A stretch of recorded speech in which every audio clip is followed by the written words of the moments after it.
Hello students, अपना topic चल रहा था क्रॉप प्रोटेक्शन। क्रॉप प्रोटेक्शन में अपना वीट गेहूं चल रहा था और गेहूं में अपने उसका वैज्ञानिक नाम हेमेली, ओरिजिन पेलेस और उसकी बीज दर सीड रेट कितनी है ये अपन ने देख लिया था। अब आगे देखते हैं अपन किसमें इसकी वैरायटी जो इसकी वैरायटीज है वो 3 प्रकार से, जैसे कि एकल जीन, डबल जीन और ट्रिपल जीन द्वारा वैरायटीज। तो सिंगल जीन जो द्वार वैरायटीज है, एकल जीन वाली जो किस्में है वह सोनालिका, ग्रीजा, लरमा, राजू। सोनालिका, ग्रीजा, लरमा, राजू ये बोनी किस्म है। 64A, सेल्जा और सुजाता। नेक्स्ट अपनी आती है 2 जीन वाली किस्में, डबल जीन ड्वार्फ वैरायटीज। ये जो सिंगल जीन ड्वार्फ वैरायटीज है इनकी जो गहराई है, बीज की गहराई है वह 5 से 6 सेंटीमीटर तक रखी जाती है। कितने सेंटीमीटर तक? 5 से 6 सेंटीमीटर तक रखी जाती है। डबल जीन ड्वार्फ वैरायटी जो 2 जीन वाली किस्में है उनमें है अर्जुन SD 2009। इंपोर्टेंट वैरायटी है ये अर्जुन, जो लगभग एग्जाम में पूछी जाती है।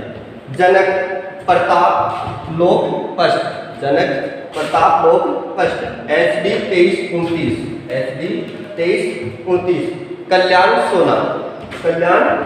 सोनारा 64 जो हरित क्रांति में इसकी भागीदार थी। छोटी लर्मा। नेक्स्ट आती है triple gene dwarf variety, 3 gene वाली किस्में।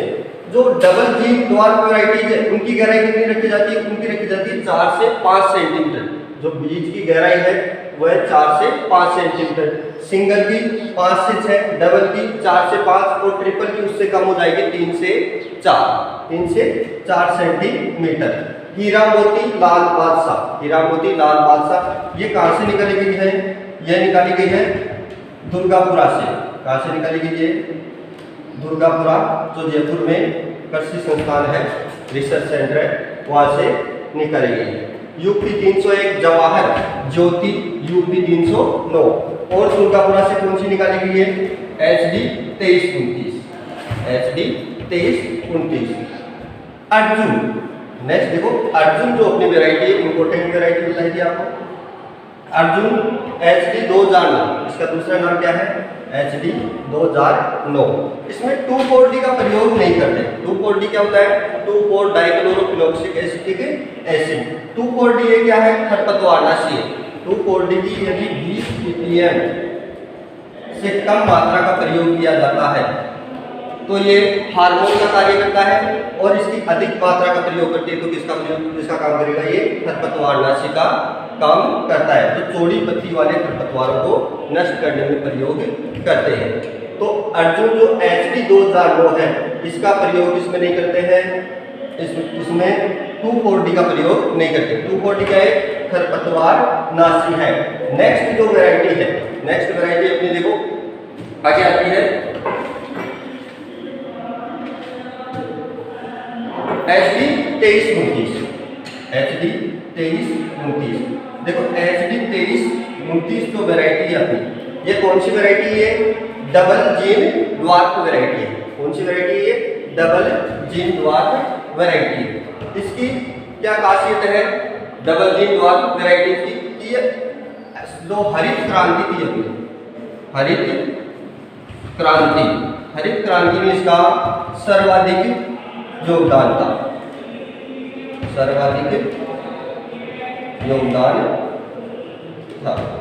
इसका HD 2329 का, और ये कहाँ से निकाली गई है? दुर्गापुरा से निकाली गई। नेक्स्ट वैरायटी आती है अपनी उत्परिवर्तित किस्में। देखो उत्परिवर्तित किस्में, सबसे पहले तो अपनी सोनालिका ही है।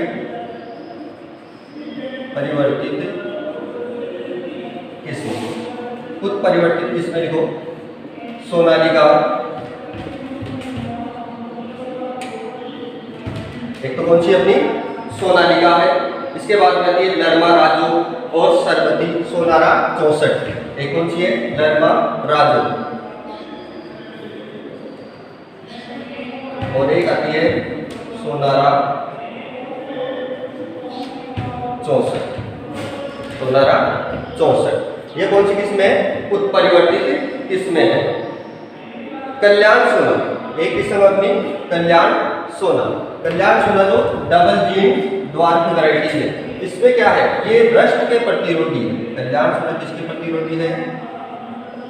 कल्याण सोना देखो ये रस्ट रोग के प्रतिरोधी किस्म है। इसके प्रतिरोधी है रस्ट रोग के प्रतिरोधी। रस्ट कितने प्रकार की होती है? 3 प्रकार की। जो 3 प्रकार की जैसे कि येलो, ब्लैक, येलो और ब्लैक, जैसे कि जो रस्ट रोग है ये रोली रोग जिसे बोलते हैं, क्या बोलते हैं इसे? रोली रोग। और कल्याण सोना में ये रोली रोग नहीं लगता है, जिससे काफी नुकसान होता है फसल को रोली रोग से, गेहूं की फसल में। नेक्स्ट आगे देखो, अब बात करते हैं राज 3077। राज 3077 इंपोर्टेंट वैरायटी है। राज 3077 देखो, राज 3077 ये लवणीय मृदा में उगाने हेतु उपयुक्त है। कौन सी में? लवणीय मृदाओं में उगाने के लिए उपयुक्त है। और ये सबसे अच्छी बात है, सचेती किस्म है। कैसी किस्म है ये? सचेती किस्म है, गेहूं की सचेती किस्म है। नेक्स्ट देखो, अब इनकी बात करते हैं डिस्टेंस की, कि कितनी दूरी रखी जाती है पौधे से पौधे और कतार से कतार की दूरी कितनी रखी जाती है। नोट कर लो इनको फटाफट।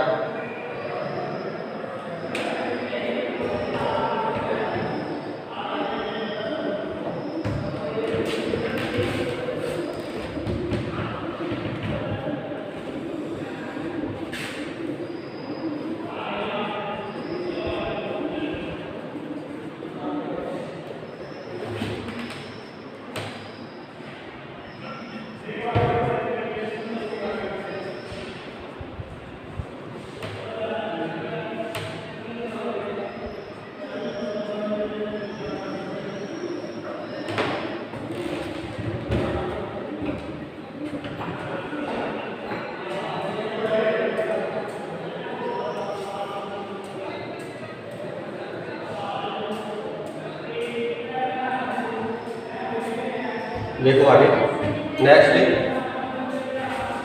नेक्स्ट अपनी रोपण दूरी। रोपण दूरी में देखो, जो R/R है वह कितना चलता है? R/R चलता है 22.5 सेंटीमीटर।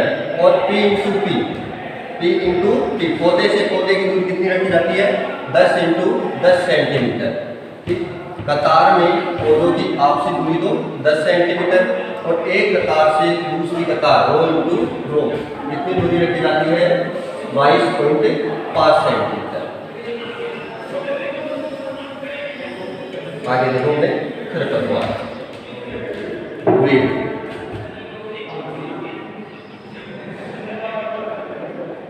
खरपतवार देखो, गेहूं की फसल में एक नकलची खरपतवार होता है। कौन सा?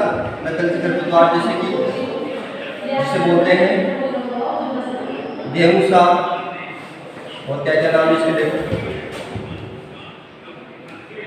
गेहूं का मामा, क्या बोलते हैं इसको?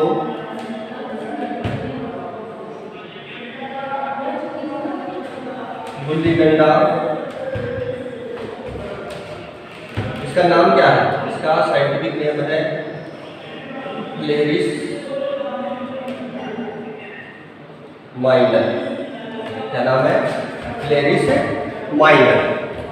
खरपतवार कौन सा? गेहूं सा, गेहूं का मामा, गुल्ली डंडा या क्लेरिस माइनर। ये क्या इसका? नकलची खरपतवार है। गेहूं की फसल का एक नकलची खरपतवार है। नेक्स्ट आता है अपना हिरणकुड़ी। कौन सा खरपतवार?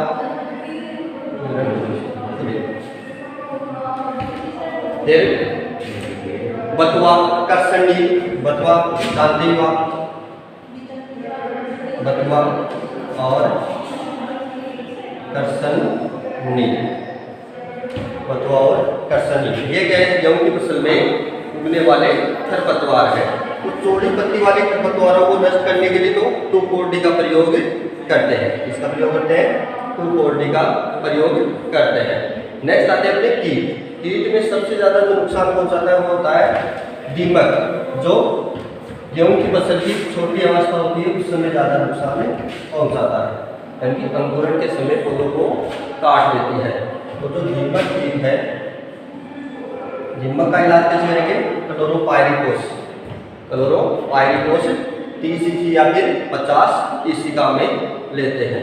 देखो दीमक ये क्या करता है? इसका मुख्य कीट है जो गेहूं की फसल में उनको जड़ों के पास से तने को काट देता है, जिससे पौधे अपनी ग्रोथ नहीं कर पाते और सूख करके नष्ट हो जाते हैं। अतः इसका नियंत्रण कैसे करेंगे? नियंत्रण करने के लिए कंट्रोल कैसे करते हैं? क्लोरोपाइरिफॉस काम में लेते हैं, क्लोरोपाइरिफॉस। ठीक है। नेक्स्ट आता है अपना सैन्य कीट जो इम्पोर्टेंट नहीं है अपना सैन्य कीट। अब बात करते हैं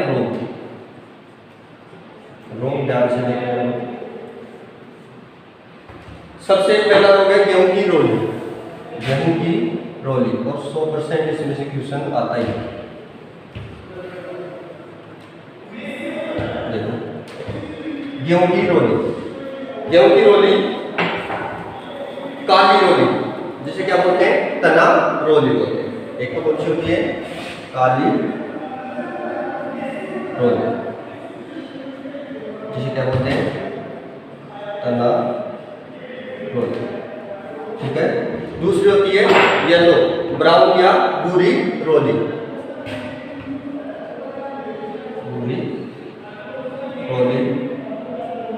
और नेक्स्ट है अपनी पीली रोली।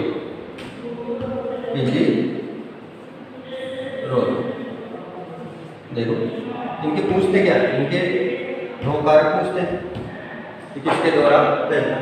तो जो काली रोली है और जो भूरी रोली है, पीली रोली है, तीनों के क्या करने हैं? देखो इनके रोग कारक नाम याद करने हैं। ठीक है। तो देखो पहला पक्सीनिया ग्रेमिनिस, पक्सीनिया ट्रीटिसन। क्या है? पक्सीनिया ग्रेमिनिस ट्रीटिसन। और इसका जो है पक्सीनिया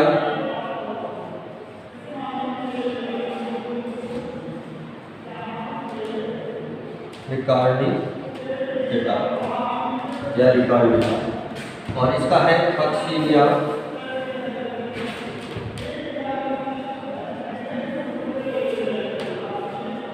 स्ट्राइफॉर्मिस।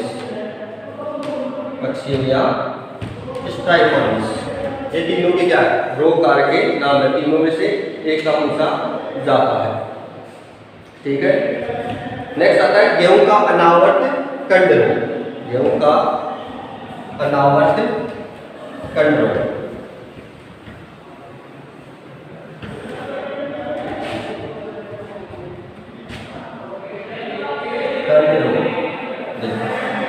गेहूं के कंट्रोल में क्या होता है? ये होता है अस्टिलेगोन्यूडा ट्रीटिसाई के द्वारा। इसके द्वारा होता है अस्टिलेगोन्यूडा ट्रीटिसाई के द्वारा फैलता है। क्या इसका रोग कारक? अस्टिलेगोन्यूडा ट्रीटिसाई, ये इसका रोग कारक है। नियंत्रण कैसे करते हैं? नियंत्रण के लिए कंड रोग के लिए वीटावैक्स काम में लेते हैं। कौन सा काम में लेते हैं? वीटावैक्स। कौन सी दवाई काम में ली जाती है? वीटावैक्स काम में लेते हैं। आगे नेक्स्ट करनाल बंट। कौन सा रोग है? करनाल बंट। इससे भी काफी नुकसान हुआ था। करनाल बंट ये किसके द्वारा होता है? निवोशिया इंडिका कवक होता है, निवोशिया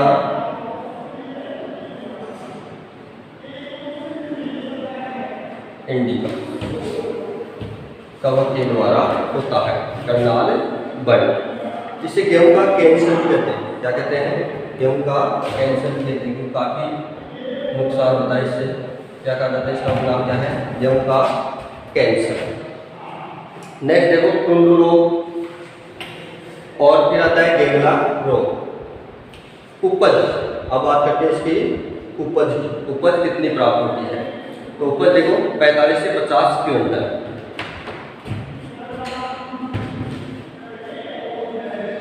उपज